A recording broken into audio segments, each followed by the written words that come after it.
Yan, hello, what's up mga boss? Magandang hapon sa ating lahat, no? Matagal akong di nakapagawa ng video sa aking page, no? So, may in-order ako sa online motorcycle alarm. Eh, tinamad akong ikabit sa motor ko. So, naisipan ko, sira yung aking compressor yung kanyang automatic switch. So, ginawa ko, doon ko na lang nilagay. Ayan, tingnan natin. So ayan mga boss, dito ko na nilagay sa aking compressor. Maliit lang itong compressor ko, medyo luma na rin, no? Sira yung kanyang switch. So ang ginagawa ko, pagka puno na, pagka sumipol na yung kanyang exit valve, eh bubunutin ko na naman. So nakakatamad. So ang ginawa ko, dito ko nilagay yung dito ko nilagay yung remote. So pag binubuksan siya,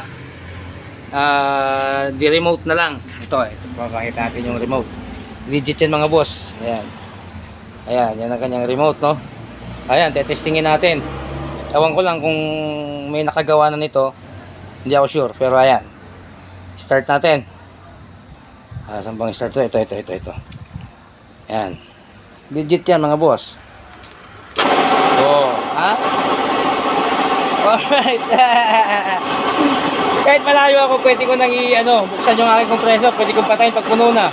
Patayin natin. Ayan. Bukas. Alright. Ay, nakakatuwa sa katangahan ko. Ayan. Patay. Ayos mga boss. Maraming salamat. Ayan.